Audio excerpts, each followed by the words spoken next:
The Bring a Trailer podcast. My wife calls me a word mechanic. Oh, that's great. Which is my favorite description of what I do. And it's one of the things that I do. But as a mechanic, as a son of a mechanic, it makes sense. Yeah. Okay. Totally. Well, so how do you construct this thing? Yeah. Well, a lot like you think about how do you construct a race car? Yeah. Okay. So words. Yeah. She's got 1 master's and 2 bachelors. So that's why she's able to come up with witty things like that. I love that. That's actually perfect. Do you think about putting together video content or photographic content in the same kind of way as writing content? I mean, in terms of being a mechanic and figuring out how it should all go together and what it should look like. 1,000,000% planned as much as possible from a photography standpoint. You are getting... there's one app that I use that shows where the sun is at, the angle it's pointing at every hour of the day from whichever location you're at. Type in the track you're at, it'll pull up the little Google-ish map of it overhead. You'll know that if the first practice session of the day is at 10:30 in the morning, cool. Just move the little slider to 10:30. It'll tell you where the sun is at. Oh, that's amazing. And that'll then tell you, based on what you're trying to achieve, go to these corners because they'll be beautifully backlit, or if you want something that's front, whatever it might be. But yeah, try and plan that. So depending on what you know you're trying to get, you'll do that. So you go, okay, cool. I've got 2 sessions today. The morning one, I'm going to these corners. In the afternoon, I'm going over here based on where you're getting your light. And then video, it's absolutely structured. It's no different than writing a story. When I'm thinking about an interview that I have to do with somebody, technical piece, whatever it might be, complete thought, start to finish, no different than if I were writing a story. Yeah. Cool, where does it need to start? What do I need to flow through? What are the transitions? I don't have transition words. I have interstitial pieces of video. What do we want B-roll wise? Yeah. Hey, that looks really cool. I don't know if we're going to use it in what we're discussing, but hey, let's get that at 120 frames per second. So honestly, it is the same thing. Do you think that comes from your personality, or does the mechanical background actually play a part in that? I mean, is your wife just making a joke, or does it actually... Because I find as I walk through things, I was not to your level, but I wasn't, a grease monkey mechanic when I was in my early 20s. And there is like a method to solving a mechanical problem that is kind of similar to solving an intellectual problem. There's a structure in motor racing that I don't know if I can say I found the same thing as a automobile mechanic. My father owned a number of different shops here in the Bay Area where I grew up. He was an amateur racer as well. But working for him in my teens at his shop. How old were you when you were first turning wrenches? Were you like kid, or were you... I was he had a ratchet in one hand and a cigarette in the other, and he was crawled in under the hood of something and couldn't reach something. So he'd tell me to go find whatever it was.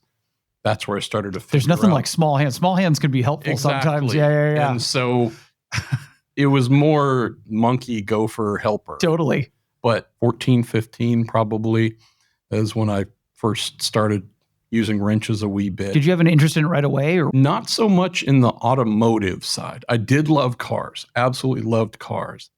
But the racing side is what fascinated me. Yeah, okay. And he was working on race cars too, or just his own, or he worked on other people's race cars? No, he was an amateur racer here in the Bay Area, SCCA club racing. And so between himself and his business partner, Rick Sturza, they owned a couple of cars changed over the years. Lotus 23B, which was amazing. Cool, Dad built the motor and Rick drove it. He had a Ford Anglia, English Ford Anglia. Yeah, with the weird back window. Totally, like you got some angles going on that humans never really intended, but that, Lotus Cortinas and other things. And so he would, again, work Pruett's Old English Garage in Burlingame, which he started and had. There was a Texaco station that Rick owned. It was all just one piece of property right next to the train tracks there. After that, he started Park Road Sob Service, just not too far away. He would I always referred to myself as just part of his packing list for the SCCA weekends, right? Usually it's either, back then it would be Sears Point, Laguna Seca. There was nothing else. And so he'd load whatever car onto the trailer, jack, toolbox, kid. Open trailer at that time? Oh, absolutely. Yeah. Oh, yeah. Behind what kind of tow vehicle? Some sort of Ford, or usually, I don't know how we ended up being But a the sedan, Ford not a family. pickup truck? Oh, no. Pickup. Of some Okay, sort, okay. yeah. And I was just part of the stuff you threw in the back seat. Along with the Coleman cooler. Bear claws. Oh, right? yeah. Which still, I can remember the taste from being a child. I have never wanted to eat one again. No, Alex. totally. You were cured of that. Well, I may as well just go chew the bottom of a tree. It's about as enjoyable. But he would. I don't remember the race cars so much at the shop. Okay. I know that they were worked on there. But if he was working on British cars, he was working on other people's race cars. And so that was just part of the culture of growing up there and having a great pride in my father owning his own business. That was a big thing. And at 6 or 7, of course, I don't have a real grasp of what all business means and such, but just the idea that my dad had something he owned and started and went to and invested himself into every day was beautiful to see as a kid, knowing that he had employees and most of them loved him. Yes. And I bet loyal clientele too, right? People who swore by him. Yeah. One or two mechanics didn't. Yeah. And I start to learn that whether it was jealousy, not that my father or we had anything that was opulent, but when I say jealousy, I think that might be taken in a critical way of that person. I don't mean it that way. What I mean is it's often the case, you see it in sports a lot, where the starter is getting all the minutes and getting all the spotlight, and the guy on the bench, the backup, is just as capable, at least in their mind, or believe if they were given a shot. That can turn into resentment, right? It was more that of like, okay, lead mechanic, right? He was effectively lead mechanic at the shop there beneath my dad, and wasn't particularly loving that spot or that role. But it was just interesting as a kid, the owner's kid. So of course I get an instant pass. I walk around Golden to boy. the mechanics. They're giving me some of their M&Ms. This is like late 70s. So all I'm doing is getting a lot of candy and being super happy. But just as a observer, fascinating, Alex, to walk around this little mini hierarchy. Yeah. We're in this office, wasn't particularly big, but that's where my dad sat. That was his office. Next to it was the parts store that Jim Look ran. And Jim would often pick me up from grade school and take me there. Was there a shop car? Jim would pick me up in his powder blue Volvo P1800. Oh, I love it. Oh, and that's great. I thought it was the coolest those are cool. thing in the world. My dad would often take me to school. Might have just been a regular Cortina, could have been a Lotus Cortina. I know that we had multiple ones of those. And at least today you say Lotus Cortina, it's like, reverie. Yeah. There's usually one sitting downstairs. You missed it. Randy has one, but back then, like they were known as cool cars, but that was I think they were off the grid a little bit. I remember the first time seeing one on a street and being like, what is that, Dad? Right? Like it looked, with the green stripe and everything, it looks a little distinctive. But it wasn't this unicorn like it is today. Back then, it was like, oh, okay, it's cool. It's just a regular car it's a in some sporty ways. version of a little shit box. Sure, totally. But I remember like arguably that's still what it is. Yeah. Him taking me to grade school in that. And so again, I'm remembering this mid-70s, no seatbelts. And I would stand up, not on the seat itself, but in the footwell, stand up. And I guess it had been wherever he got it, knowing that we cycled through a bunch of those. I guess it had been out in some pretty extreme sun, and the dash, whatever that is made of, with that kind of orange foam that would harden. Remember that had cracked and it was showing that color of kind of orangish peanut butter. And I remember my dad, we're somehow, again, dude, I'm at like 5 or 6 years old, and we got onto the topic of like car nicknames. And my dad, it was just a blast. He's like, well, what should we call this? And I thought about it. I looked at the dash, which was about eye level while I'm standing in the car while we're driving, and said, Old peanut butter. Brother, he laughed what felt like for a year. But that thing was called Old Peanut Butter. That's for the rest amazing. of the time we had it. But Did he keep that car a long time? I don't think so. But again, a lot of those kind of came through. Because he was buying and selling customer cars a little bit too on the side? He did more of that a little bit later in life. Okay. But they were just so commonly available that there was no like, oh, I got to hold on to this. It was, all right, if this thing gives me any problems, I'll sell it, buy something else, buy another one kind of thing.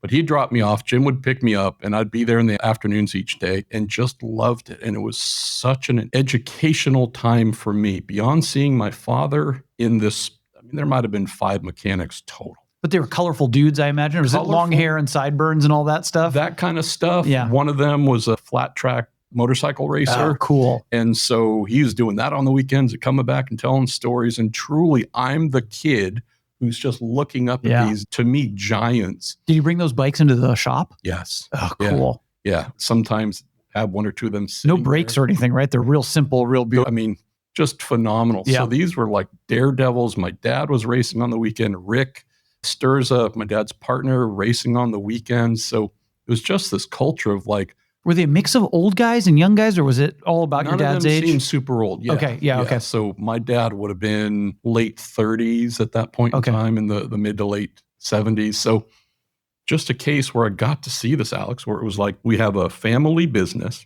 We're tied to something. My father was not, at least as I observed, tyrannical or whatever else, wanted things done his way correctly. But there seemed to be folks that had a pretty decent amount of freedom to do what they did. Mm-hmm.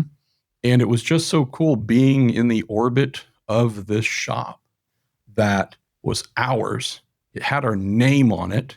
It was spelled O-L-D-E, Pruett's Old English Garage, right? Yeah. Beautiful touch. Yeah. And I just took so much pride in that. And then seeing these cars come in, a lot of Jags, Jensen Healey's, there'd be Rolls that would come in. Interesting. There'd be, the Sultan of Here would send something in, and like their butler would fly in with this just right up the hill. Burlingame there, Hillsborough, one of the wealthiest places on the planet. And so there were some retired Hollywood stars of old who'd come down and bring things. And I'm like, again, just as a kid kind of going, I don't know who you are, but I've heard your name and heard that attached to some sort of importance. And you're here interacting with my dad like he is someone to respect. Yeah. How cool is that? And so the weird thing, though, looking at my father as a small business owner, it was a really successful thing. It never occurred to me, nothing transferred to, and I want to start my own business. Yeah. I don't know why. I never wanted to start my own shop. I never had an interest in becoming a mechanic. Like, I took so much pride in seeing it. But none of that came to me. Like, his work ethic was insane. There were long stretches where he was working 7 days a week for a month, multiple months, like insane. Things that are he's not turning healthy. the wrenches too, or he's just kind of running the office and the client relations, or doing it all, I presume. Yeah. No, I haven't had many bad habits in life. Don't drink too much, don't smoke, never done any of that. But the one thing I learned from my dad was, at the end of the day, his hands would be so dirty. Granted, there'd be like old school powdered Boraxo that you might use. Oh, yeah. But what he would do instead was usually go over to the solvent machine and flip on the solvent. I remember old salty mechanics when I was a kid in the early 2000s. They'd wash up the solvent tank at the end of the day. I remember that. Whatever it might be. And it's just this diesel fuel and God knows, like spent nuclear rot. The first time I saw that, I remember being horrified. But there were guys who do that every day. But that's what so even though he was the quote owner and whatnot, like, no, it was all, funnily enough, the reason he decided to sell Pruett's Old English Garage. I'm sure there were many reasons, and this might have just been an anecdotal one. But he said he reached down the side of, I don't know if it was a Jag XKE or whatever it was, but reached down the engine bay, the side of the millionth Jag, and to try and feel or find whatever the problem was, and pulled back an arm just completely black from oil and garbage and soot. And he said, that was it. Yeah. That was the last time. Yeah. I've done this long enough and I had it. Yeah. I could see how that would get tiresome. But yeah, And everything. working in the cold and under dripping cars, it can be tough. It's tough work. You do that long enough. Yeah. Phenomenal environment and upbringing there to see all that, to see him respected, something that had our name on it, even though none of that transferred to me. I didn't start my own business until I was 35. But you caught some kind of a bug, obviously. Was that Lotus 23 there being worked on in the shop? Yeah. Would have been free. I can remember where it was. I just can't remember too Do you know many if that car's details still around? Have you tracked it at all? I'm wondering if there's any famous cars that you saw that you still know where they are, race cars or anything like that. Yeah, okay. The thing I wanted to find, and I made some effort, but find that old Lotus Cortina. Find the peanut butter. That Anglia. That Anglia. Oh, yeah. So my father was colorblind. If he had never told you that, but you saw what he chose for design and colors on that Anglia, which I think raced in C production SCCA GT4-ish category. It was silver and brown. Two-tone. Yes. Like roof one color, body the other. But with kind of some sort of slant. Oh, interesting. Okay. Oh. Like custom racing livery. At like 7 or 8, I remember looking at it going, dude, what? What is this? This looks like someone ate too much Taco Bell at the back. And I don't know what's going on up front. Like, this is bad. Amazing. But anyways, I just remember that, loved it. That would sit parked out in front of our house in Belmont, California for weeks at a time. Track car, but he was also driving it on the street? No, pure race car. Oh, pure race car. Pure race car. Oh, but he just park it out on the street? It would sit on the trailers. Anyways, it would sit out there and I'd just see it all the time. And that car to me, I associate most with my dad and his driving. And so I tried to find it or see where it went, but it's not as if there were tons that came. No, I've only seen a few ever. I haven't been successful so far. We'll keep an eye out for it. Do you know the chassis number off the top of your head? No. Okay. None of it. You'd have to chase the history.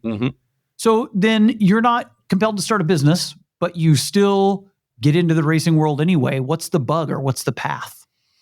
I loved watching motor racing. We went to motor races even after my dad stopped driving. Big pro races, or you're still going to see buddies like amateur SCCA racing? Pro racing. Pro racing, like the first ever race. I remember my dad, my mom, and myself. I remember, I don't know my age. I might have been like 3 to Baylands. I'm not even sure what that is. Dragway. Oh, a drag strip. Okay, yeah. Fremont. Killer. I was going to ask you if it's oval track or road racing that comes first, but it's drag racing that comes first. Yep. Interesting. And there was also figure 8. Oh, like destruction derby type thing. And so watching enough Animal Planet, I try and remember, like, there's a point in time where, like, a newborn kitten, their eyes might be open, but their eyes don't work. And there comes a point where, like, vision, the switch gets flipped. Yep. That's what I remember for me age-wise. Yeah. So I can't tell you whether I was 1, 2, 3, something. It's one of your earliest memories, though. But I can barely remember the vision part. Most of it's black. Is it dragsters or door cars? I can't tell you what it was. Interesting. But what I can remember, it's a visceral feeling, a dragster. It's actually the smell. Oh, it's the interesting. Smell and the sound. The smell of the burning rubber. Yeah. Just strictly from the burnouts themselves and the big revs going on. That's my first ever memory of racing. What a cool memory. The smells. Look, if you've ever changed gears in a race car, you will never forget that smell because, my God, I'm sure coroners have worse time at crime scenes, but like it feels like that's not too far away. Whatever 75, 90 gear oil or some nasty thing. But the smells you get, but I didn't actually put this together till right now. Oh, interesting. The sound. Yeah. Because that is something that is among the most important things to me with what I do. Whether it's the podcast, a lot of the podcasts that I do or have done are, I was going to say sound-based, which would be really stupid, but sound as in vehicle sounds. Yeah, sure. In-car audio. Can I put my recorder in your car? Yes, great. Yeah. Let's just run 30 minutes of hearing this thing. Can I put this in the engine bay or ambient external stuff? But the sound of race cars has always been, to me, I mean, the looks are amazing, but you close your eyes and you can very quickly spot the ones that really touch. Yeah. Like you go, oh, that, like music, resonates with me in a way that is powerful. I think most folks will agree inline Audi 5-cylinder, right? Inline Datsun and or even BMW 6, Absolutely. Right? Okay, got a V12. Those are kind of the Beatles, the Rolling Stone, whatever modern band. Totally, Right? that's But a great where comparison. you go like Chevy small block or a Ford small block. We all so those are amazing. But then you start to get into the obscure bands, right? Right. Yeah. I grew up loving Rush, so I'm like, oh, okay. Yeah. There's a lot of twin turbo V6s. Absolutely. Many of them sound like trash. Yeah. Oh my gosh. But that GT3 specification, Cadillac ATS-V.R that ran in the SECA World Challenge GT Series from like 2014, I think. I could be off a little bit to like 2016. So like that had a twin turbo V6 that sounded better than almost any other. So that's like the little. Oh, and you find yourself chasing those sounds sometimes. You're like, how come all the V6s sound like that? But I hadn't, honestly, Alex, I hadn't put that together till right now that at whatever tiny age at Baylands, the smell, again, I can still smell it. The smells are so linked to memory. I kind of have vague vision memories of drag cars going down a strip away. So I think we were seated somewhat behind the staging. But the figure 8, I can see that a little bit, but it's the sound. The idle of a dragster right before it spins the tires into a burnout, you know, that quick popping noise right into the, oh my God, it's one of the best sounds of all time. I love it. But yeah, so that, and then you learn to appreciate all the other sounds too, gear whine and all the fantastic stuff. Completely. Yeah. And so after that, the next race I remember was like 70, I don't know if it was 75 or 76, Laguna Seca would have been IMSA, the Camel GT cars. Oh, so this would have been Porsche 930-ish turbos. Kind of the end before silhouette cars, right? The kind of the last production-based cars. But those were getting silhouette-y. Decon Monza. Oh, I love those. BMW CSL. How do you say that? Randy and I were debating this on the podcast a little before, because it's a portmanteau, right? Decon, DE, and then capital KO. It's the two people, right? Decon. Decon. That is how you say it. Okay. Yep. Love those cars. But seeing those cars blasting down the hill at a 9 into 10 and going like, again, I can still see that stuff. But so we would go to pro races, and then my dad was doing amateur racing. I was going to say, were they ever kind of same event where there'd be SCCA categories running with faster cars? Not that I remember, but my dad would tell me that when he raced in the 60s, amateur wise, this is before he'd come out to California, there were events like that. Yep. And he would tell me about talking to Jim Clark, was his favorite driver, and him telling me, I was at whatever event, same thing. We're buried deep on the undercard, and he was out at a corner looking at something. And I just remember going, hey, how should I do this here or there? And just being this nice kind of collegial thing. But you could just walk up to him in the pits, right? My dad grew up in SoCal in the 50s, and he told me, going to those races, he was not a racer, but you could walk right up to Phil Hill or Lance Reventlow. They'd talk to you, no problem. It was not all the glitz and glamour like there is now. Hello, Jesus. May I ask you questions? Totally. Yeah. Totally. So did a lot of that, I think, through about 1980-ish. Uh-huh. I think he sold Old English Garage in 80, end of 80, 81, something, 82. Took a little bit of a hiatus from owning business and whatnot. And that's where that came to an end there. But I really loved racing. Mm-hmm. And so we would get every month Sports Car, which was the official SCCA publication. Absolutely. And I would read that thing. I'd wear that out. And then I'd grab whatever San Mateo Times newspaper and look for the results there. And we're pretty much limited to, again, this sounds like, back in the day, see? Yeah, I know. The world is black and white, see? There's no cable. None of that stuff. So it was just like ABC, NBC, CBS, and maybe PBS. And then whatever little local silly channels. But if it wasn't a big event being shown on one of the 3 networks, there was nothing to see. And so it was just trying to watch whatever I could there. I still remember, God, this makes me feel stupid old. I don't remember what year. It would have been maybe mid to late 70s, but laying on the floor at my grandfather's house, listening to the Indy 500. On the radio. Because there was, at least in the Bay Area, there was no televised Indianapolis 500. And so just sitting there with my grandfather, listening to the 500, phenomenal thing, theater of the mind. Absolutely. Remember Alex, being able to follow the race from the announcer? Or was it just the feelings that you remember? I think I could follow some of it. Yeah. But the thing that I remember most, which I know this informed a lot of whatever it is that I've come to do in life, it was this, okay, I'm hearing words, I'm hearing sounds, I'm hearing engines, and I have to try and construct all of this in my mind. Sure. And at like 6 or 7 or whatever it was, I didn't know a Bobby Unser from an AJ Foyt or what their cars looked. I knew the general shape of the Indy cars, but I had to just create this whole movie in my head. But back to being a mechanic of words, that's part of it, right? Like you're building the story.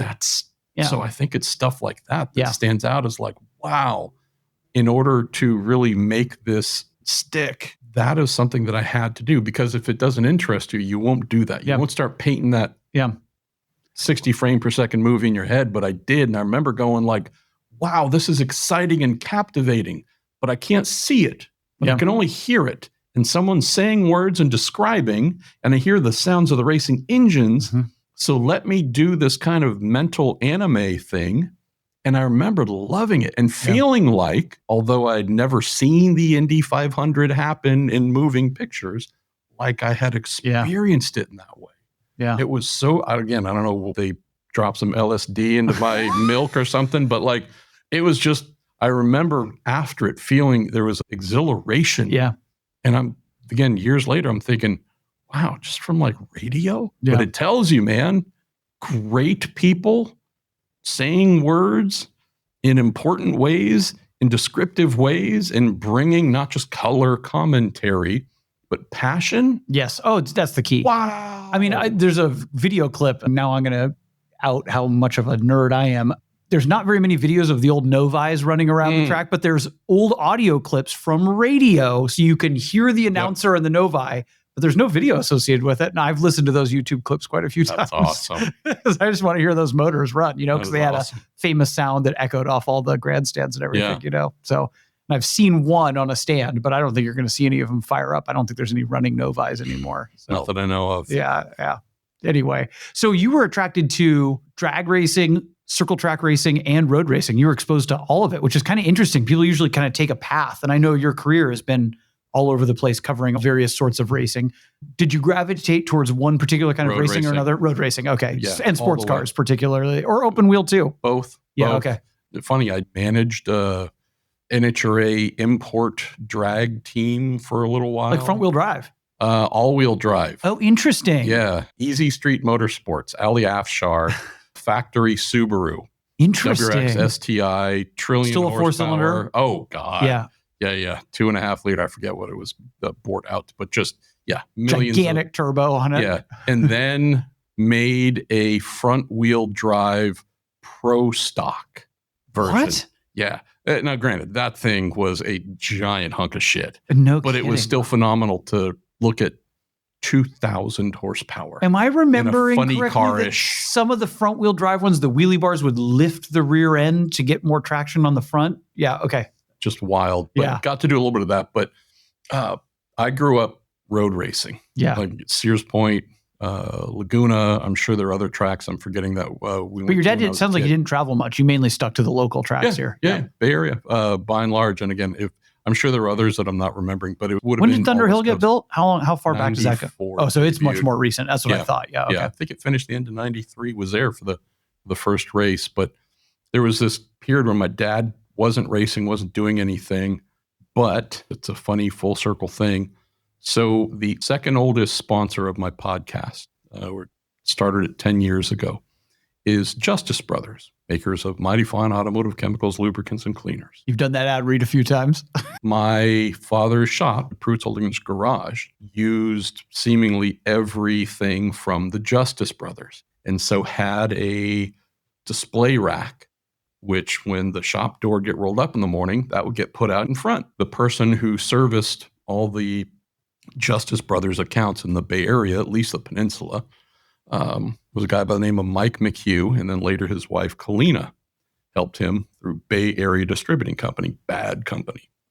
He was involved in racing, junior level open wheel, development open wheel series, and got to know him a little bit. And he was always kind of fun when he came around to restock JB80 or whatever it was. Yeah. I love those. But that was always like, as a kid growing up there, like legitimately that stuff was like eye level. Sure. Walking in and out of the shop, Yeah. I'd see the cars, but that was like a fixture. Yeah. So for whatever reason, I remember that sitting on the left side of the entryway at all times. So he would come around, restock things, drop off boxes and crates of whatever Justice Brother products. And about 85-ish, 86, so I would have been about halfway through high school, I just had a real interest in wanting to do more than just watch racing on TV. And the McHughes lived, I don't know, less than a mile away. And my dad was like, well, I'm not racing anytime soon, but go talk to Mike. You know Mike. I don't really know him, but walked over there. The garage door was up. They were working on his Super V. Ran in the SCCA Pro Racing Super V series. Those are Formula V. So Formula V are the little shit boxes with Yeah. VW bug front suspension. Yeah, they've got the trailing, the beam front ends on them, So, right? Yeah. Yeah. So that's like the kindergarten version. Okay. Super V was not too far away from like what today we'd call like Indy Lights or Indy NXT. Oh, no kidding. Like college ball, not necessarily like senior, but like, Is it just a Volkswagen motor? Is that the only thing? 1.6 liter, Yeah, okay. right? So what you'd find in your Scirocco or your Jetta, Fully independent suspension, all that tube frame car, or monocoque. Monocoque. Whoa, Yeah, pretty yeah. sophisticated. Aluminum honeycomb. What'd you say it's called again? I don't know if I've ever heard of this. SCCA Super V. Super V. VEE. Do they vintage race these? Yes. Interesting. Sponsored by Robert Bosch most of the time. Faster than a Formula Ford? Oh, yes. Wow. Yeah. About 180 horse. Okay. Formula Ford, 110. Aero or no aero? Yes. Oh, interesting. And ground effects. No kidding. So significant downforce. Didn't have giant tires. So there were some other cars like that. They called Treaded or slicks? Slicks. Okay. They called them back then Mini Indy, which is what they called them. So it was really like the development series if you wanted to go to IndyCar and the Indy 500. Okay. So there was one or two series like that. The road and oval, though, like Indy cars? Or? Correct. Yeah, okay. Correct. And so that's what he had. And also ran it in SCCA club racing, regional races, national races. And so... Man, that's a cool series. It was really amazing. interesting. Is it a Volkswagen or a Hewland transaxle? I believe it would have been Hewland. That I don't remember. I know the person who owns that car. Oh, so that's cool. I haven't seen it in forever. So I'm planning to hopefully go see it at a vintage race soon. But this car was an Anson SA4. Anson, designed by Gary Anderson, legendary Formula One race car designer. Showed up, garage doors open. He and I think his wife, again, Kalina did a lot of SCCA solo racing, solo and two, attacking cones in parking lots. And she was a phenomenal driver as well. But it was just the two of them. And remember, however, I fumbled the words out in my mid-high school voice. Oh, hey, can I do something? I'd like to help, or could I maybe? You were a two-person show, basically, just the two of them. Yeah, well, amazing. And was appointed the gopher. And for folks who don't know what that is, it is go for this, go for that. You are a glorified personal assistant. It's the racing equivalent of getting someone coffee. But they take you to the races too? Yes. Amazing. And so that's what I did for the second half of high school. And this was where I started to get to see some cooler stuff. So this would be one of the lower end series, but with serious cars at the same weekend, right? Not only that, but since it was this recognized formula that while Mike raced it locally, mostly or a lot locally, they were also part of IndyCar weekends whenever they came out west. Actually, there was a whole touring throughout the entire country. With people trying to climb the ladder, basically. Absolutely. Yeah, okay. So there's some really famous folks who made it to IndyCar who came out of this class. But But I love it when there was still, you could race a car at that level and still have it run out of your garage. I mean, that's like I guess it's not entirely dead, but it's largely dead. You don't see that too much anymore. But that was such a huge education for me, Alex, because I'd never been anywhere. Sure. And it's not flying anywhere. It's getting into a van. Heck yeah. It was the same Bad Company Justice Brothers delivery van, just with a ball and hitch on the back, towing around whatever enclosed trailer. Camp at the track or just stay at hotels? I remember it being hotels. Yeah, okay. But I can't recall staying any place where the per night rate was triple digit. Of course. It was all double digit, right? Like if you had, a 20 or couple of 20s, you were good for the entire stay. But so it was longer drives, and it was going north, and it was going to Riverside, and it was going to Carlsbad. Riverside. That's one of the ones it's one of the tracks that I wish I got to see. I know. And then, well, hey, part of the IndyCar weekend at Phoenix, for example. Oh my gosh. So these are real human beings? Like, I've only seen them on television, but they're standing in front of me. The sport's starting to get bigger, but at that time must have felt more homespun than it does now. Completely. Yeah. So this would have been getting mid-'80s, moving into a little bit later in the '80s. And there's this one thing, I hated Mario Andretti for years because I felt this was personal, but it wasn't. I had to actually properly grow up and work in the sport to understand. So the SCCA Pro Super V Series, again, it's on the undercard. Mm-hmm. It's no one's there to see that. So we run early, late. We're out of the way of the big Indy cars. And so we were done. I had whatever year it was. I think maybe it'll Auto Course Annual from like 1987. Big, amazing book annual that gets printed. Full Formula One season documented. It's this Bible. At the end, they'd have some of the other major international series, IndyCar and whatnot, and have 10, 20 pages dedicated to that. And in there, they do a top 10 driver rankings or whatever it was. And Mario, obviously the GOAT of GOATs, I think he was ranked number 1 in their rankings. Regardless, I had brought my auto course and was like, oh, I could actually maybe see him and get him to sign this. Yeah. So again, dude, I'm like 16 or 17. You have to be 18 to be in the pits, to get a credential. I remember how we lied. I shouldn't have been there though. But I just have this thing, it'll never fade. I think it was Friday. Later in the day, last session had been run. Indy cars had run. They were done. And effectively, everybody had taken their cars off pit lane and were gone. Yeah.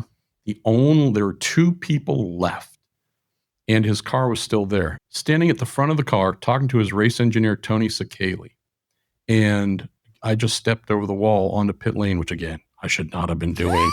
But truly, there was no one there. It was this amazing, like almost spotlight silhouette type thing where you go, we're at this 1 mile oval in the desert in Arizona, and it was just Mario Andretti and his Indy car and his engineer.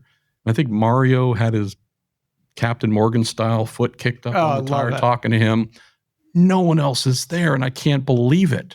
And so I step out onto pit lane, step to the back of the car, behind the rear wing, however many feet long it was, enough to where I wasn't too close to be intruding, but close enough for him to know, oh, there's a kid standing there, and he's got something in hand, and he's got a Sharpie or something, and it's pretty obvious what it was. And brother, it felt like I stood there for 9 years. It felt like it was a contest of wills. How long can I keep talking to make this kid go away? Totally. And so in my mind, I'm like, I have just seen Bigfoot. I've just seen a unicorn. Oh my God. Everything else in the world has stopped. And all I want is this brief acknowledgement that I am a human being on the same planet you're on and that I exist. Yeah. If I could just receive that from you, I would have all the fulfillment in the world. This is the mind of a 16-year-old. Sure. Well, what Mario's doing actually is having a very long conversation with his race engineer, which in motor racing, a driver and a race engineer is the equivalent of a quarterback, head coach. Right. Hey, coach, those plays you called, oh boy, they're not working. We need to come up with some different plays so we can succeed. They didn't have a great session. And so Mario was having a very long conversation with Sakali talking about this is what worked, what didn't, need to make some change, blah, blah, blah. And so you don't stop in the middle of that because he's at his job. Right. This is where he works. Me? I've just seen a unicorn. Yeah. Can I go pet the unicorn? Total moron. Yeah. He's not braking. He's not looking over at me. He's not acknowledging me. And time's going on and I'm getting more angry and more angry. And I finally get to a point to where I'm like, screw this. I'm feeling as if he is putting something upon me. Sure. Yeah.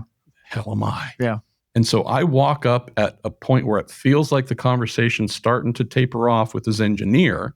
He motions in some way, receives the autocourse, signs it while never breaking eye contact with his engineer. Yep. Didn't say a word to me, basically extended the book and pen back, which I took, never looked at me, never acknowledged me, never broke what he was doing.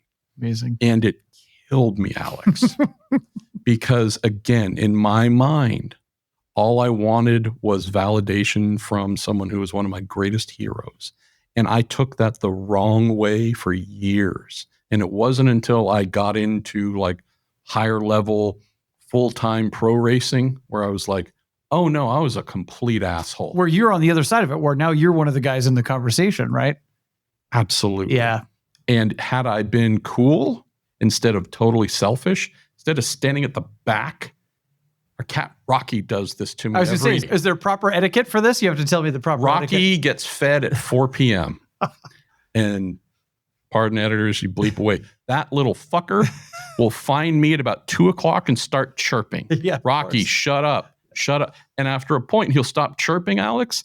And what he'll do is come around and find a point where he's staring at right in my present, but not so close. He'll find a vantage point where he can clock me and go, you mother, right?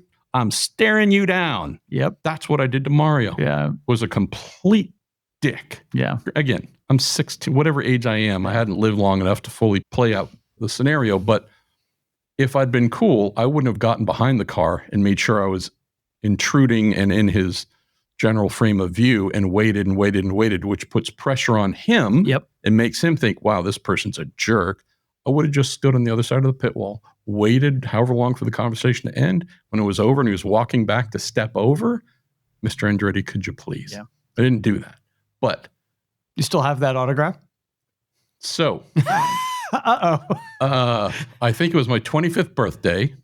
I was pretty light on money. I wanted to have a fun little birthday party and decided, well, I do have an excess amount of racing books and whatnot. Let me just try and sell these and raise some money to have a fun, like 24-hour house party. Yeah. And I failed to realize that's the one that I had him sign, Danny Sullivan, Emerson Fittipaldi. Like, it was filled. You had the murderer's row in there. So no, I don't still have. Now, granted, I've got some other cool things that Mario signed over the years, mainly charity type stuff. But anyways, it was the ability to go and do stuff like that, where you go like, okay, cool. I'm at the track. I'm in this regimented thing. My wife, who's a Marine, like she has a regimented view on many things in life because she spent time in that structured military environment. I did not serve. I did not have anything serious and real like that in terms of serving in the military to gain structure, but I did understand and gain a lot of that from being in motor racing. So being at a Phoenix IndyCar race on the undercard, understand, okay, session starts at this time, ends at this time. These are the things we need to achieve before and after. Yep. What time are we leaving in the morning? What time's the first session? Absolutely. It's at 9. Great. We are out the door at 6:30. We're getting there nice and early. So we're prepared nice and early. And guess what? Since we're not IndyCar, but like 3 tiers down, you know who doesn't wait for jokers who show up late to get out onto pit lane? This is how things work. This is what happens after the session. Yes, absolutely. Here's the nut and bolt list. Yeah. That was one of the greatest pieces of structure in my young race car mechanic life. The nut and bolt list, photocopied. And it would usually, whichever team I was at, it would just say nut and bolt on the top. And here's a checklist of everything you need to do.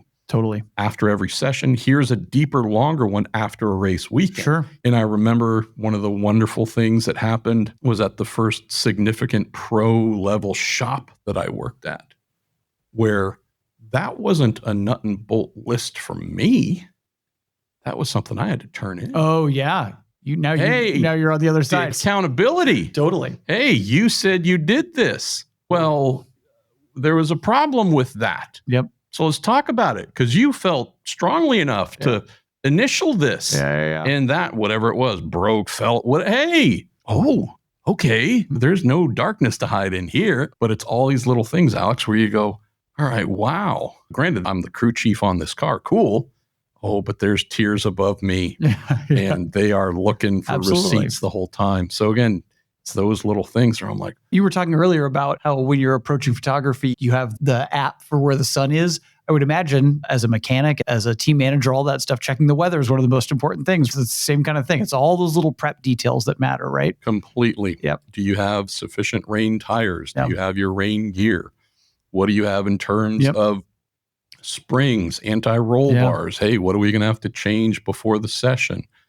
Is it going to last the entire session, that rain? What might we have? It's so regimented. You compared it to the Marine Corps, which is interesting. I used to fly light airplanes, same kind of thing. Like everything's by a checklist. And it takes a certain, it's one of the reasons I don't fly or race anymore. It takes a certain brain that's oriented in that way to make it through all those things. And I would imagine if I were diagnosed by a professional, I think they would probably say I have some sort of attention deficit disorder. All I know is that I get bored very easily. Like my brain can kick itself into neutral in like 30 seconds. Yeah. It's not good, but there are times where it's great, because when I need to do this thing and then do something else that's very different and then have to get another thing done, if I suffered from linearity, I would probably achieve like 10% of what I do. Yeah. So I don't know if attention deficit disorder can be a superpower, but I can tell you it feels like there are times where my brain is my own worst enemy. Yeah. Dude, shut up. Stop it. Stay connected to this thing. Yeah. Don't tab over to something else because you need to change the visual, snap your mind, whatever it is. And then there are times where it's like, man, I'm so thankful because I can manage. Now, I'm not saying any of them are managed at the highest possible level. Things are going to suffer when you're like, all right, I got 5 things going on at the same time today. Hard. Yeah. One of them could be 100% quality, but the others are going to suffer. So you end up with 80 to 90% for any one of them. Does that drive you crazy? It drives me crazy when I'm in that mode. Today has been a little bit like that for me here. BAT. Yeah. I mean, first thing I did this morning was write and file a story. I had some other things that I had to process. Something was signed off on and approved, a social clip for a client that went up.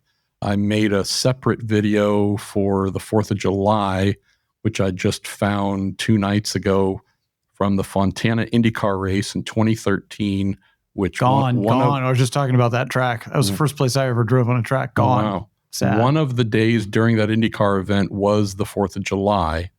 And so Team Chevy, because Apple Pie and Chevrolet and red, white, and blue,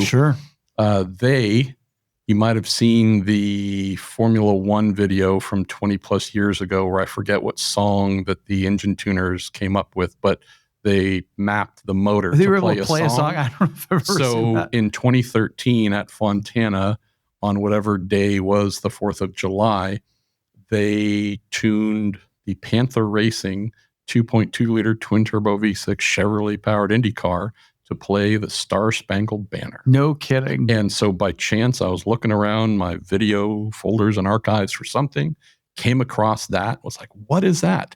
My dumbass went out. It was 9,000 degrees outside, but decided to just film that. Awesome. And I'm like, A, I forgot about it. B, it was phenomenal. Yeah, I was going to say, does it hold up? Does it sound pretty good? There's only one wrong note in it. But, well, what's happening tomorrow is the 4th of July. And I'm like, well, you know what?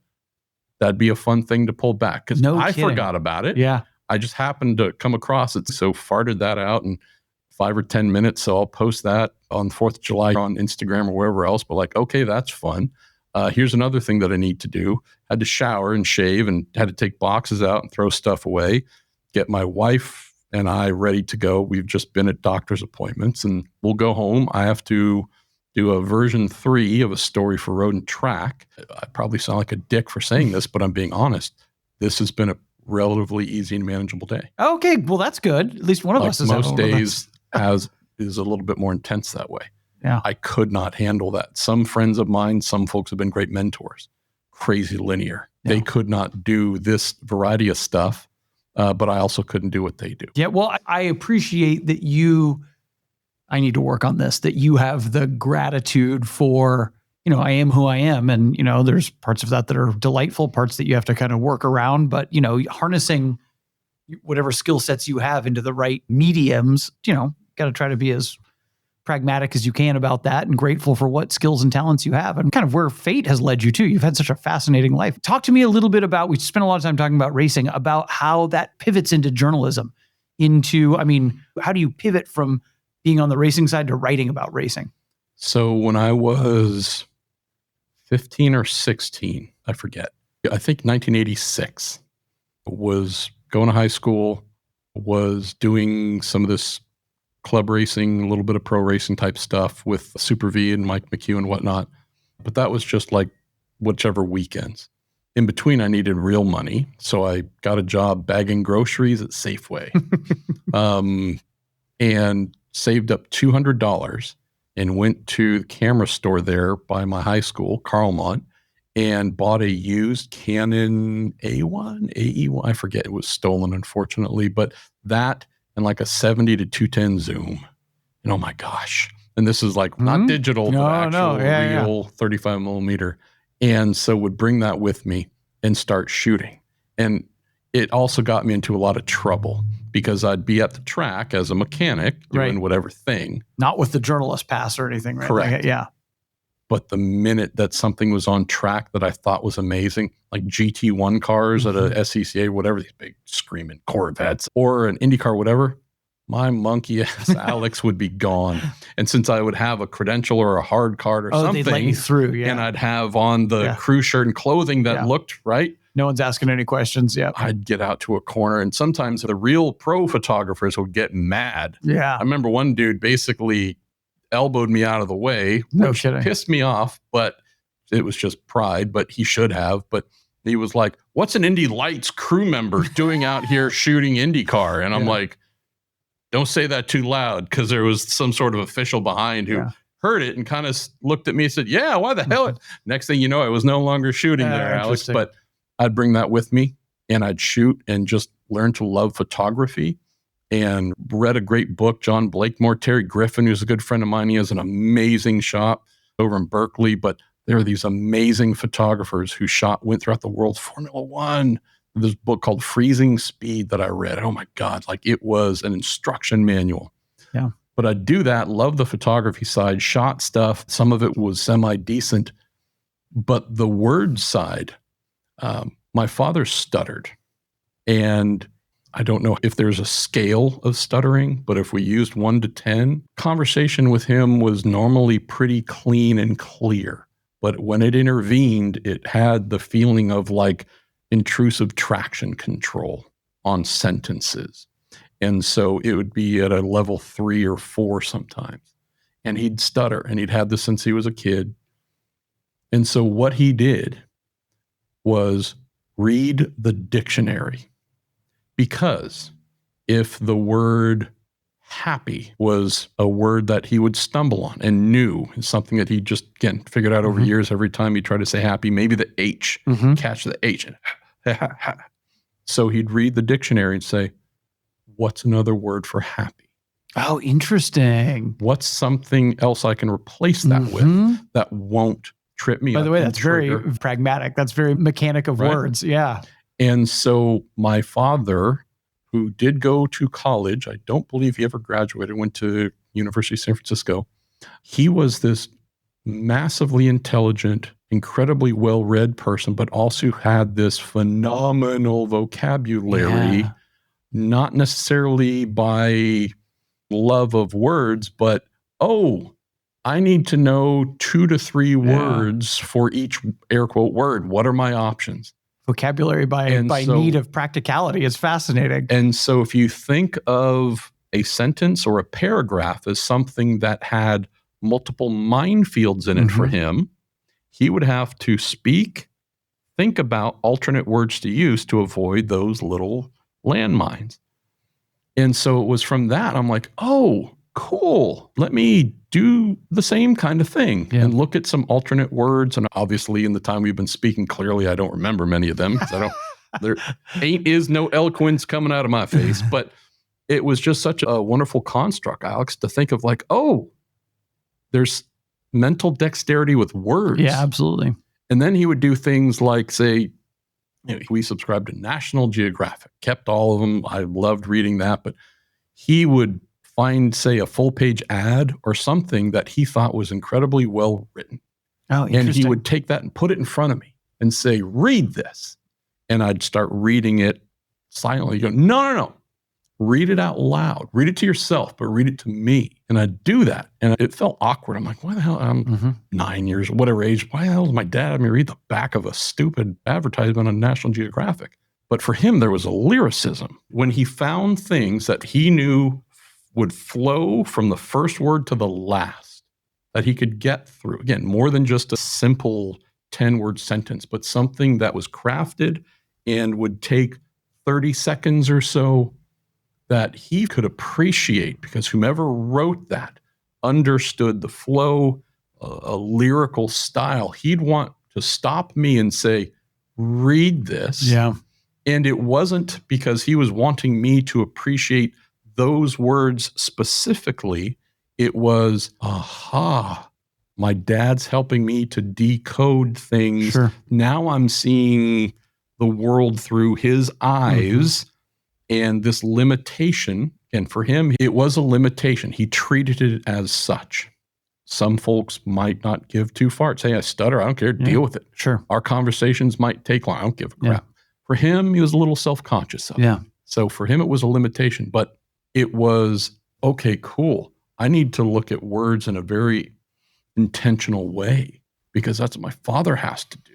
And if he needs to read something out loud, he doesn't go cold and pick up that piece of paper and start. No, he has to scan through that, find things that might trip him up and be prepared. But it was just this intimate relationship by necessity, as he saw it, between my father and words.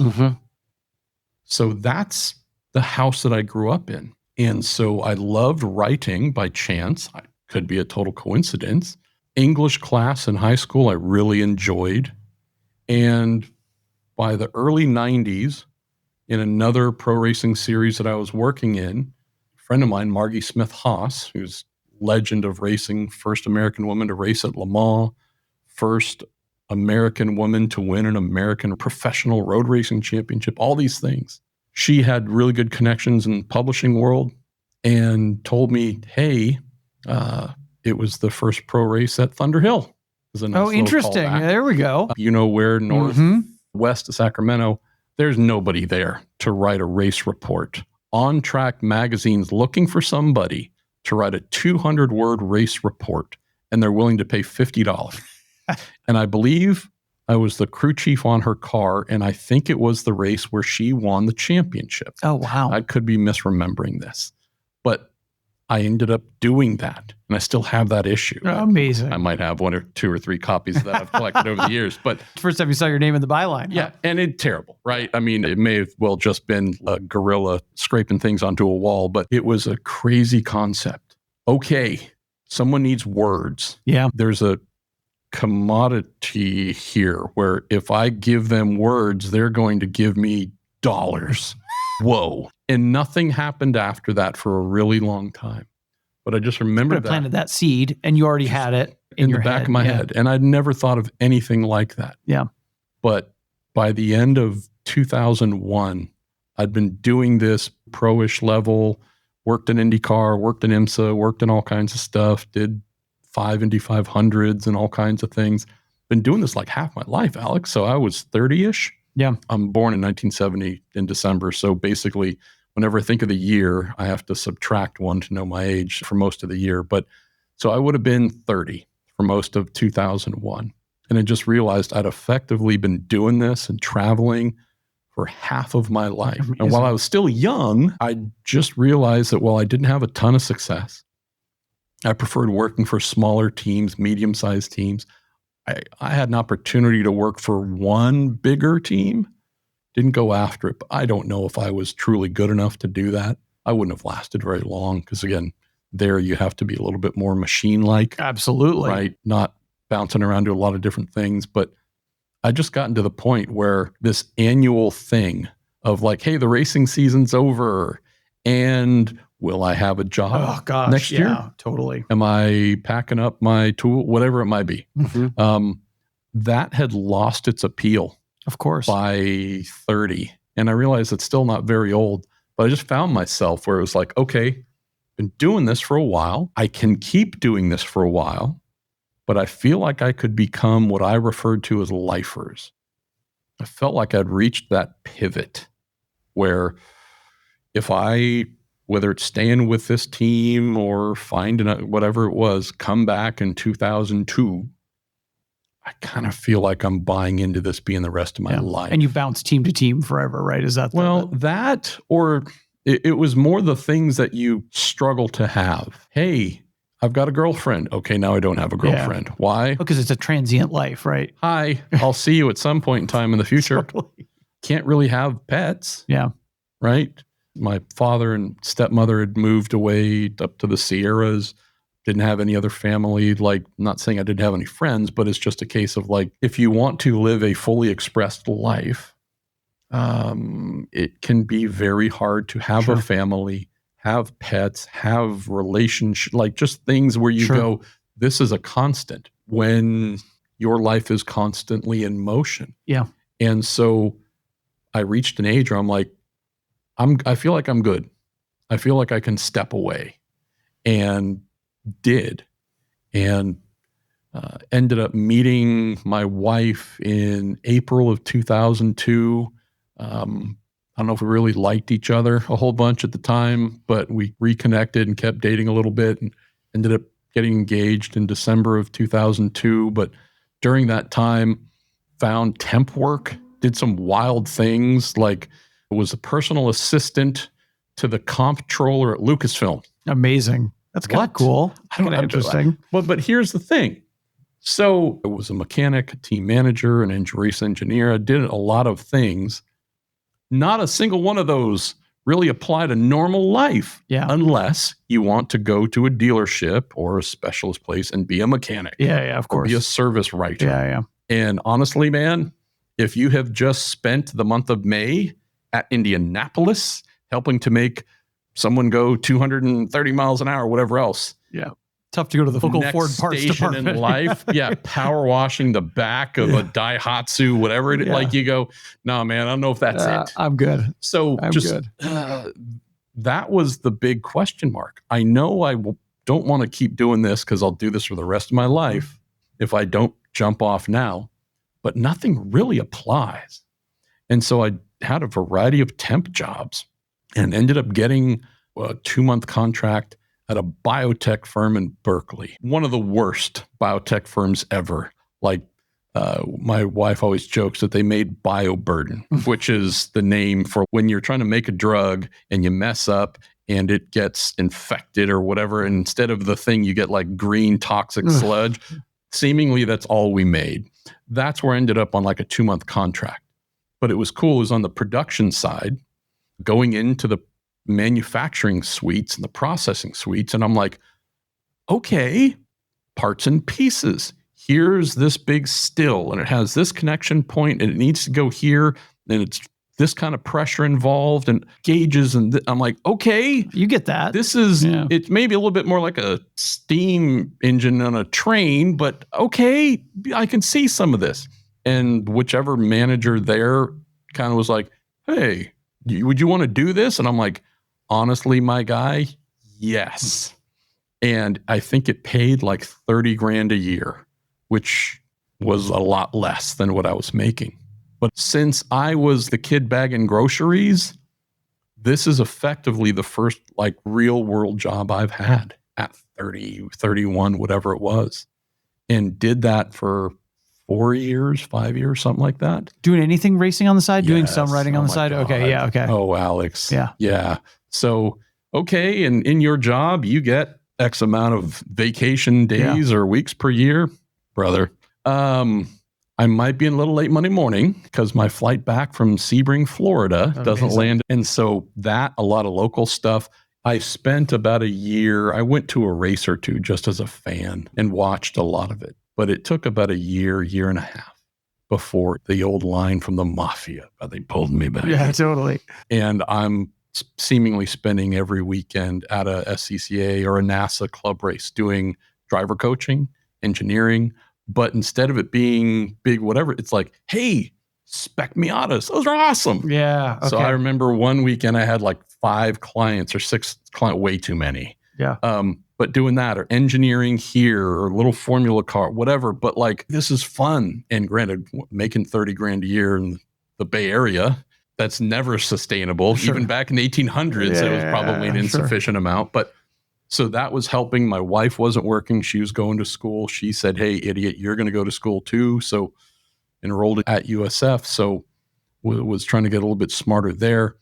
And by like 2004, 2005, I'd been trying to connect doing something sports car, illustrate some sort of something, smaller tunerish type magazine, and ended up doing something for TPR, Tuner Performance Reports. Okay. If you don't remember it, it's okay. I do not Nobody remembers it. Yeah. But it was started by a friend of the guy that I worked for, whose Subaru drag racing team was running on the weekends. And it was this little magazine. It was more like a fanzine than anything. It was filled with a million typos, most of them my own. A guy named Greg Gill, who was like, well, hey, we can have you write about a bunch of race car stuff and how that could help people on the streets. And so I'm breaking down how the aerodynamics on the Corvette GT1 American Le Mans Series car does this, that you on your whatever Nissan 200 SX, name the thing, S13, blah, blah, blah. So doing just some fun, let me translate some things I know from racing that might apply to what you're doing with the cars that you're tuning, customizing. There's a little bit before drifting had really taken off. And Greg runs the SRO racing series today in the US. So we always have some sort of TPR celebration when we see each other. But from there, wrote for another tuner magazine, another one, Modified magazine, wrote for that. So started doing some features there. And very long story short, was doing a lot of fly-in race engineering and team managing for SCCA World Challenge, GT, and touring car teams. And this is when it was still a ragingly popular series.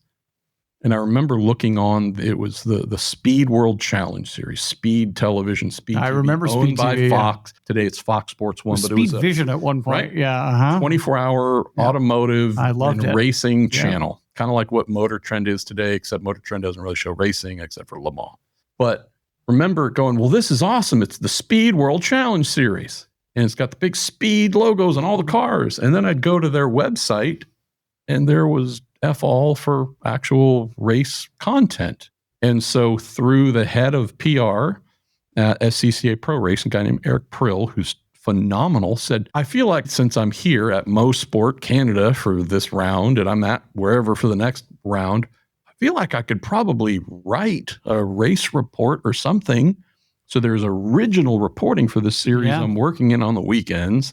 He connected me with a guy named Joe Tripp, who now runs Speed Sport with my friend Ralph. But Joe was the head of speed.com, said, we would love to have you contribute. Wow. For $0. Yeah, of course. Yeah. Because we don't have a budget for it. Yeah. I'm glad you found something we could do better. I'm glad you feel motivated to do something. We're not budgeted for it. And you've done jack all that I know of. So you have no name. But if you want to, go ahead and we'll maybe use it. And they did. That was most of the season, 2006 of doing that. 2007 is when they hired me. Or I should say, became a client. And that was my first real, okay, you need to wake up each morning and think of words and stories and to feed. And it was doing automotive stuff for the automotive portion of the site, which I didn't know anything about, but I wasn't going to say no. No, absolutely not. But there was also the racing side. Yeah. And was also covering the American Le Mans series. This was really 2007, 2008. It's golden era. Yeah. Factory Audi diesel V12 versus Acura. Oh, yeah, I remember that era. Anyways. Yeah. So this was just a phenomenal opportunity that came my way by seeing what I thought was a hole in reporting coverage. I'd never been a reporter, done anything like it. Read everybody. Yeah. A lot of the reporters, writers that I idolized, but I'd never done anything like that. And I remember showing up for the first race or two as a reporter. No clue, embarrassed, total imposter syndrome.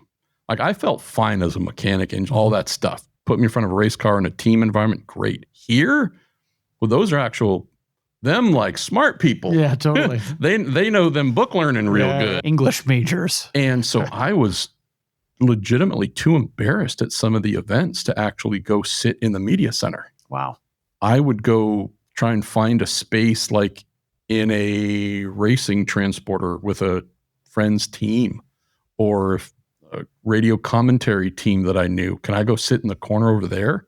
Because legitimately, I felt like I scammed my way into this because all of these folks had some sort of degree. They'd done something. Yeah. Now, granted, this isn't a qualifier, but while going to USF, pursuing a computer information science degree, came within one semester of finishing that, English and writing was really the biggest thing that I poured myself into. And that is where I had a great teacher who saw my passion and said, cool, let's stoke those flames. Yeah. And she was hypercritical of everything I did, That's which is important. exactly what you want. Good There editor. was no like, hey, good job. It was like, good editor. no, dummy. Yeah. Okay, I typed this and I printed this and I used black ink, but you are handing it back with a lot of red, right? Yeah. But it was awesome. Yeah. And she'd say, no, don't use that turn of phrase. Don't look, dipshit. Don't write at the end of the day. Yeah. What? Yeah. Come on. You can do better than that. Yep. A bouncing baby boy. Come on, man. Right? Yeah. No, that's good. That's really helpful. Having gone through that, even though English was not my major, I can say I did go to a pretty good university that taught me good-ish stuff. And so was Taught you to able write good. Yeah. Again, my book learning was real good, but just came out of that feeling like, okay, I don't have a lot of pros to offer, but I feel like I have the bones. I can start doing this. And you've got the background. There's a long tradition to this. You know, some of my favorite writers, Road and Track, your publication, Paul Frere comes out of racing and does amazing writing. Sam Posey, same kind of thing. Even your photography bit, I was thinking the whole time about Bernard Caillet, you know, who great photographer, but also a friend of all the drivers, right? Kind of an insider, but also taking these amazing photographs. There's a great lineage of that. So that was just the part that I struggled with. Yeah. Feel completely... The imposter syndrome piece of it, because the lineage is there, right? You're part of a very impressive lineage. But felt totally illegitimate in and among these highly legitimate folks. Yeah. There was one But do you feel that today still? A little bit. Yeah. A little bit. I feel completely comfortable in what I do. It's a byproduct of having done it for a long time. Yeah, for sure. Like the experience, right? It's confidence familiarization. Yeah. And knowing so many other people, right? Like as you go to an event, you must know a lot of familiar faces. Yeah. Like I know I am really good, not great. Yeah. That's not false modesty. I was telling someone that yesterday. I know that I am very good at what I do. Yeah. I am not great. You know how I can confirm that? Because I know the great. Like the ones who I idolize. Yeah. Nigel Roebuck, the god of gods when it comes to modern racing reporting, dating back to the 60s. Wrote for Autosport forever, Motorsport magazine after that. Nigel Roebuck was my absolute beacon. Yeah. And so in each week's edition of Autosport, coming out of the UK, would show up a week or two, however many late, but I would drive down to Tower Books and Records, El Camino Avenue in San Mateo, California, every week to buy the latest Autosport magazine, and On Track, which is an American magazine, kind of its equivalent, came out twice a month. But in Autosport, Roebuck had his fifth column. That was the name of it. Fifth column. It was a weekly thing. And there was a point in like 1988 or 89 where by then I'd bought all of them. And I had, I don't know, 100, 150. I remember stuffing all those into the back or whatever. I think I had a Ford Courier pickup truck. I took all those, chucked them into little boxes in the back, drove down to our shop, Parkwood Saab Service. My dad had a photocopier. And I went through and photocopied every single fifth column of Nigel Roebuck's and put that into a binder, which I still have. I love it. But it was wanting to anthologize. Totally. Right? Because what he wrote and how he wrote it. Talking Jean Béra, great French Grand Prix, right? That was his hero. But reading his words about Senna, there's no one else's words who meant more. Him talking about Gilles Villeneuve in the wet at Watkins Glen being, I forget, 7 seconds, 12 seconds a lap faster. But there being a cassette recording that someone had made that he'd listened to. And you could hear this flat 12 Ferrari F1 car, right? And all kinds of crazy angles and slipping and sliding around. Just reading, being a kid sitting wherever I was, reading his fifth column each week, transported me to not only the place he was talking about, but it was like a private world. Yep. And I met him, and he met him multiple times. Hero, yeah. And he's this little impish British guy who always smells like cigarettes and whatever. And you look at the person and go, no, you're 12 feet tall. You're like Santa Claus and everything to me. Granted, his physical stature doesn't, but I'm just saying in my mind, and he still is in that place.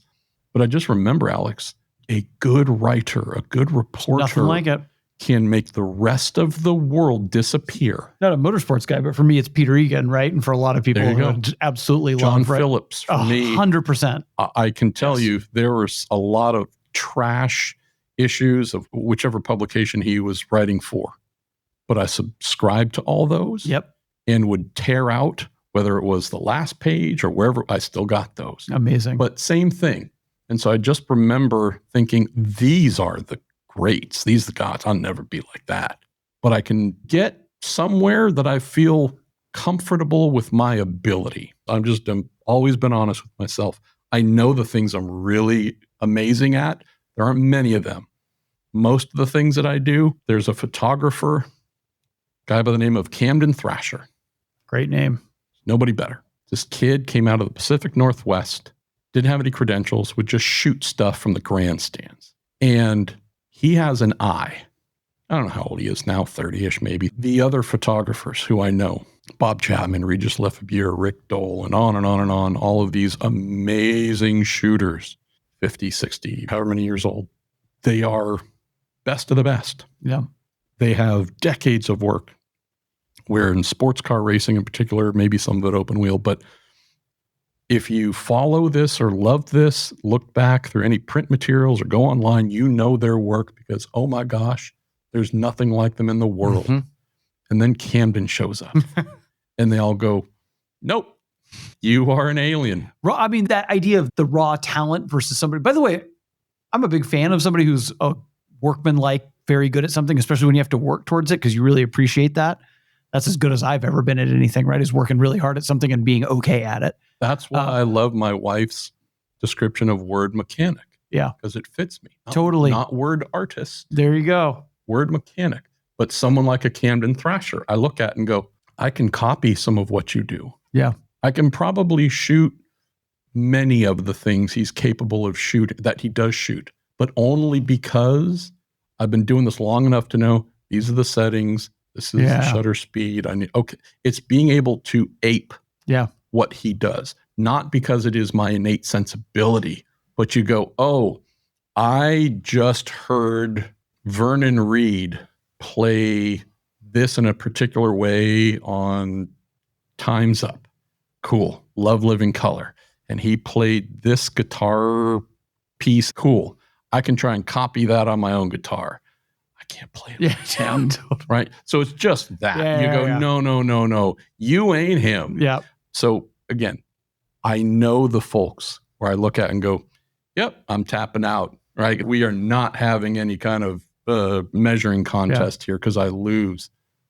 But that doesn't mean I can't be really good at what I do and love it. And so that's the thing that I accept. Doesn't mean I've given up and I don't try to be better, of course. But I love the fact that I am not formally trained like many of the reporters, journalists who sit in the same media centers with me and who I know are, and I'm sure they got A's and everything and were valedictorian, right? All this stuff go great. But man, I couldn't imagine coming into what I do from university, college.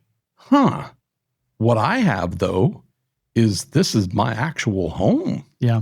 So what I lack in the formal training and probably quality, I don't know.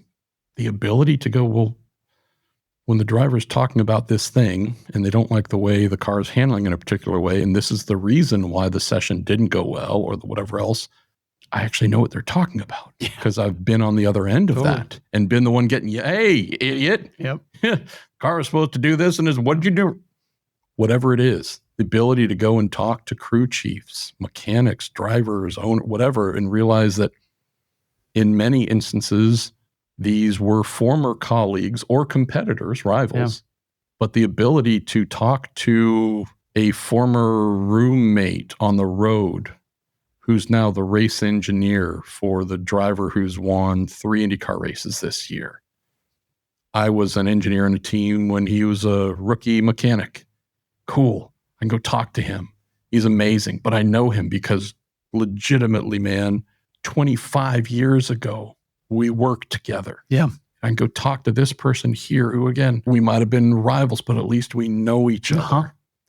When I look at the thankful proliferation of amazing sports media properties coming out, The Pivot is one of my 2 favorite podcasts. It's got Ryan Clark, Fred Taylor, another player as well. Channing is in there. They are all ex-NFL players. They have this amazing podcast that they do. And there are a lot of players that do that. Another one that I love, All the Smoke, Matt Barnes, Steven Jackson. You look at a lot of these and you go, okay, well, those are just ex-athletes trying to find the next thing. They're just doing a podcast. You know, they're not real media. And you go, maybe you should listen. Yeah. Because they come from a place that is so heavily earned. Their expertise is so deep that what they lack in polish, you kind of realize. Make up for an expertise. Well, but we've also been indoctrinated for so long where polish is the most important thing. It can be. Yeah. But boy, it's amazing when you go, well, no, this is the realest thing I've heard from someone who really knows. So I've never been that, right? I was never a driver. I can't do that. But I have been on the team side, did that for a long time, ran my own team for a little while, kind of done all sides of this. So while I lack the hardcore champion pedigree, someone who's won big races as a driver, can't say any of that stuff. That's not me or my life. But I will admit there are more times than not where I'm sitting talking to a driver, talking to whomever in a press conference, listening to whomever it is say things to me and the other idiots who write words and do this journalist stuff and think, I'm so thankful I didn't come into this from a educational angle. Yeah. I come from the paddock. And so while there are deficiencies in so many of things within me and things that I lack that those with the hardcore knowledge that they gained in school are able to bring in, I've kind of been on the sidelines, been a part of that team for so long that I'm like, I'm actually the kind of misfit here, but it's the best kind of misfit because I can share things, I think, with folks that would be really hard for someone to get or understand or get folks to trust you. Yeah. Because you're an outsider probing compared to, all right, I'm still asking probing questions, but all right, well, for some, he actually is kind of one of us. Well, expertise matters. And I think authenticity matters, right? People do care about that an awful lot. about authenticity, and you've got both those things going. You also have at least some hard-earned skill as a podcaster. You brought us back around to being a mechanic of words, which is where you started. So that's pretty good. I don't know if you did that innately or intentionally, but that was pretty good. Story arcs, my guy. Story arcs. But, yeah, for sure. But that's where the fun Justice Brothers angle comes from. And again, I'm not trying to promote, granted, they don't have something you can go buy on the shelves. Yeah. Like they really, truly only sell at dealerships. Yeah. But how fun is it to think that that product that I knew, that the main distributor for that in the Bay Area is where I got my start as a young gopher and mechanic. In 1998 at the Indy 500, we lost our sponsor coming into the Indy 500. Total scammer type. We were short $250,000. Today, that would be $1.25 million that you need to run the Indy 500. But we were short about $250,000. And so I barely knew the folks in the media then, but I saw one guy by the name of Kurt Cavan, who was a writer for the Indianapolis Star, saw him and said, hey, we could use help with a story. We've lost our primary sponsor. We ferreted that information out from him just as we arrived in Indianapolis, and we're going to unload in the gasoline alley. Hey, you brought all your toys. There's no money to run them or play. And so we had one engine. We had the ability, we'd entered the race. We had the ability to get tires and pay for, like, we're here. Let's at least get started a little bit. And saw Kurt Cavan, said, hey, could use help with a story. Is that something you might be able to do? And he, again, we didn't know each other, but I explained the situation. He said, yeah, that's a legitimate, little team done wrong. Folks would want to read about that. So came over, interviewed, I don't remember, me, team owners, driver, whatever, had a photographer come over, and one of the hooks, and this is true, in the transporter that we had, it wasn't the ornately decked out ones like you see today. It was more like kind of mostly empty box with a lot of stuff we jammed in. But up front in the quote engineering office, driver lounge, there was kind of a 80s-ish leather couch. Oh yeah, I've seen those setups before.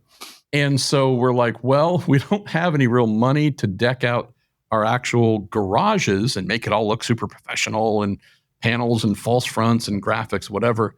So we're like, well, let's just take the damn couch out and put it in there. And it'll at least be a place where folks could sit if they wanted to. Yeah. So mentioned to Kurt, well, we've got one engine. That's bad because these things blow up. And if you only got one and it breaks, you're screwed. We did have another engine. I don't remember if it was fully built or not, but we were selling it to try and raise money. And I'd mentioned legitimately, we'll even sell the couch. Like, if you see something in here that isn't the race car itself or a human being, we will trade that for money so we can keep racing. Does that story, hits locally, obviously, Indianapolis, greater area, Midwest. I think it got picked up in a couple other outlets. And I was the assistant team manager, assistant race engineer. And phone calls start coming in. This is back in the day. I had a cell phone. Others had cell phones in 1998. But this was still where folks predominantly used an old actual plug it into the wall telephone. Each gasoline alley garage had a dedicated phone that they owned and had a dedicated number. You could call into the Indianapolis Motor Speedway and say, hi, could you connect me with this team? Sure. And that phone started ringing. And it was this company saying gloves, lotion, these little small, like airplane size things of like hand lotion. They just started this company. It was a husband and wife. They were, I forget their age, but not old, but a little bit later in life. They just started this and they said, what would $5,000 do for you? To which we're like, holy cow. Yeah. Granted, we need to get $250. Yeah. But I think they were like the first one to call in. And we're like, yeah, gave them like, I think almost the entire front wings. Way too much. But we were so thankful. Sure. And another call. One of them, Ed Justice Jr. Oh, wow. Justice Brothers. Yeah. And I don't remember what they spent. It might have been 20, 25 grand, something like that. But it was a big deal. And it helped us a ton. And what he wanted to do, because Ed's just that guy, he wanted to do some promotional materials, he wanted to do some posters, some other stuff, and just try and spread the word and create more of a name for the team. And it was this insanely awesome thing, Alex, where it was really my first main interaction with the media. And it wasn't because I'd developed great relationships. It was, I saw a guy whose face I recognized from the little square in his daily column about IndyCar going, hey, that's the guy. And I waddled my fat ass over there and like, hi, Mr. Cavan. Sweet enough guy. Saw merit in the story, did it, worked with him. That came out, helped us immensely. I think we ended up raising like $275. Oh, wow. Went from the car being all black, because there was no sponsorship on it, to where we had like seriously filled the whole thing. And it is a little ridiculous. If you'd spent $15,000 with us, you would have had a hard time finding it because there were so many stickers. Amazing. Nothing really was able to stand out and be featured other than the side pods. But anyways, that was my first proper understanding of like, yeah, the media could actually be a powerfully helpful thing. Yeah. And my late colleague, Robin Miller, who I got to work with for a long time, I got to see him do that Kurt Cavan type thing countless times. Hey, this kid's down on his luck. Let me do a little story. Hey, I saw you do a thing you had a great qualifying. I know you had some struggles in the races, but tell me about, going out qualifying one-on-one, right? And hey, give the kid a little bit of hope. And now you're in that position, right? A little bit? Absolutely. That's amazing. And so I try and continue that. This is the paying it forward thing. Yeah. Kurt Cavan did that when we needed it. And our team stayed alive, and I had a job, and other people, John and Dan and Mike and all the other folks on the team had jobs because he was willing to do that. Yeah. And would see Miller do this a lot as well. Hey, team just lost their sponsor, whatever it was. Okay, yes, you need to have journalistic integrity, and you need to write things that are wholly of your mind. But you know what? Shit. Yeah, of course. Yeah. Of course I got 500 words or 1,000 words. Too. Yeah. It also helps the ecosphere that we're in. Of course. Right? Yeah. The old don't poop where you eat. Yeah, of course. But if I'm not helping to kind of fertilize the soil, if I am in a position to do like what a Cavan or a Miller would do and go, hey, people could not be able to pay their rent, put the kid through school, whatever the thing is.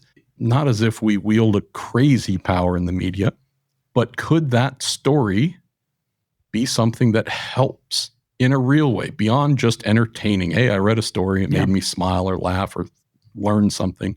That was, Alice, I'm telling you, man, having been prone and within a day or two of like, we need to leave the biggest race in the world because we got hoodwinked by someone and we had to hope they were going to pay and they didn't. And truly, if not for this one journalist's willingness on a little nothing team that had done nothing, no one knew or had no reason to care about. Yeah. But him doing that, I'm like, yeah, okay. There's levels to this. This isn't just, let me write a race report. Hey, let me write a little feature on a personality. And hey, did you know this driver likes to eat ice cream? And all right, cool, great. But like, those are cool. Yeah, you could actually do something with it. You could actually be of value. Yeah. So there's all those things that honestly just tickled so much interest in me. This is the longest job I've ever had, this thing I'm doing. Well, tell the listeners where they can find all this stuff, because we've talked about a couple of your ventures, but I don't think all of them, because there's a lot. Yeah, I don't know. I don't care. I don't want to say I don't care too much about that stuff, but you just told me an incredible number of podcasts. What did you say the number was? I think it was before we started recording. Just 1,600 or something. 1,620 went up today. Week in Sports Cars with my friends Graham Goodwin and Stephen Kilby. Yeah, do my Marshall Pruett podcast. Been doing that since 2016, I think. Amazing. I don't know. There's some longevity. A little bit, but everybody has a podcast today. Yeah, that's true. Us included, unfortunately. But everybody was saying that when I started mine in 2016. Oh, gosh, yeah. So it's again, I was late to the party when I started mine. But yeah, primary client, Racer Magazine, Racer.com, Racer Network. Do lots of fun stuff there. Road and Track and ESPN are probably the two other most recognizable clients that I have, but they are all very different from each other. and ask me to do fun and interesting things that don't feel repetitive. I don't feel like I'm doing the same thing for multiple clients. But yeah, I just love what I do. Well, I hugely appreciate you coming and sharing it with us. I didn't even really get to a lot of the questions I wanted to do, so maybe we can do it again sometime, but you're a pro at this, and so I really appreciate it. Coming to the office, you and I were talking earlier about how much easier this is when somebody's in person. I do almost all these remote, so really appreciate that. Appreciate you sharing everything with us, man. I appreciate you, Alex, and appreciate what y'all do here. I hate that so many people know bringatrailer.com exists because when I see some amazing race car on there, which I can't afford, but I at least want to lie to myself and believe I could steal it if no one knows what they've got in front of them. And I'm like, oh my, that's only $4,000? That should be 20. Yeah. And then I come and look within an hour of closing and I'm like, damn it, way too many people know BAT exists because now it's 35. Yeah, and when it was 4, I felt like a king. And at least I could dream. So I thoroughly resent the fact that you have a product people like. No, well, I'm hoping to have something that might get listed there. Well, I'll tell you what, I'll keep my eyes peeled for the silver and brown Anglia. And if that comes across, I'll make sure to let you know before it goes live. How about that? Like, there is still a good black market for like organs, right? Because I don't know if it's a heart, a kidney, I can sell all of it. If that's what it takes to get my dad's old Anglia, that'd be phenomenal. But for real, thanks for having me. I love stuff like this. And I love just to share back. Was meant to do this about a month ago. The timing didn't work out. The option to do this across Zoom was, I floated it. Yeah. It was going to be the easiest option of all. And I loved the fact that you and the team all said yes, if necessary. Yeah, that's right. But let's not. Yeah, this is better. So people taking the time to talk to one another, the race cars that are the heart of what I do, they're going to be there forever. The things that make me saddest is when the people that I love, the drivers who retire and sometimes step away, the owners, crew chiefs, engineers, that is the thing that I love. The tracks more or less stay the same. The cars in this modern era of racing stay pretty similar, variations of one another. So what's the new and fresh thing? It's the people. Even if you've known them for a long time, to get the fellowship and get ripped on and torn apart. Jesus, Pruett, can you get any dumber, any fatter, any whatever? But like, it's just that fun thing where you go, man, these are my people. And the fans of racing now know more than they've ever known, care more, I think, than ever. And the connections that they make coming together at tracks and their own Discord channel, whatever it is, like just saying racing has been going through a bit of a renaissance in recent years here in the US, called the F1 Drive to Survive phenomenon or otherwise. But NASCAR's in a great place. IndyCar's getting healthier. IMSA's in a good place. Name the thing that you love or even have a passing interest in motor racing, and it's healthy.